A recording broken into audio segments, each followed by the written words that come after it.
This video series is brought to you by the ASU Writing Center within the Academic Support Network. Thank you for joining me as we discuss part 3 of tips for presentations.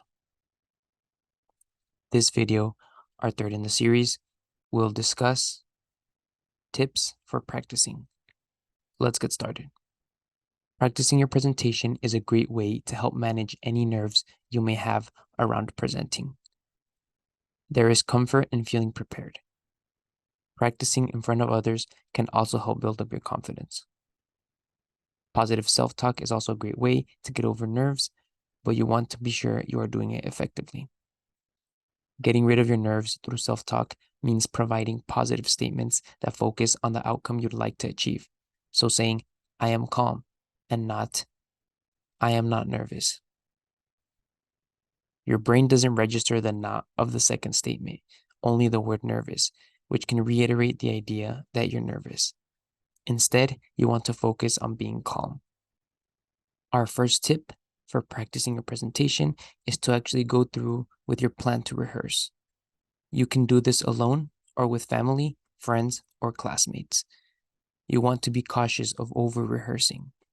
Presentations are not always meant to be memorized. Over-rehearsing can keep your presentation from feeling of the moment and can make things more difficult if you do stumble in the moment. With rehearsing, you will also want to consider practicing like you play. This means you'll want to practice your presentation in the manner you'll be presenting on the day, whether that be in person, online, timed, mic'd, or any other possibility. Keep in mind the habits that you develop while practicing may show up in your presentation. Keep an eye out for nervous tics, joking around, and be sure to practice where you'll be looking on the day of. Third, be sure to practice your enunciation and pacing. Your audience will need to understand you, so you will have to speak clearly, slowly, and audibly. It's good to keep in mind you'll want to speak slower than you think you need to.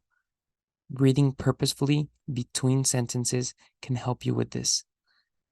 Second, you'll want to practice your pacing if your presentation is timed. You can include time checks for yourself in your notes.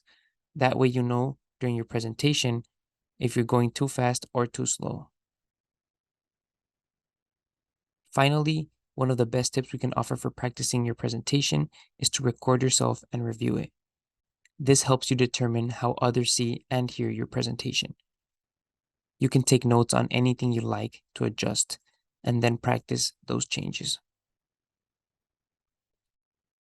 If you have questions about anything we covered in this video, our online study hub is a great place to post questions and to get a tutor or peer response.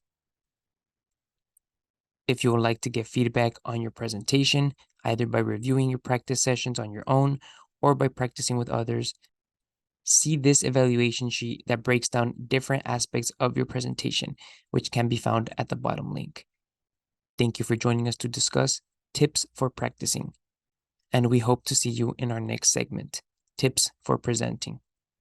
Thank you.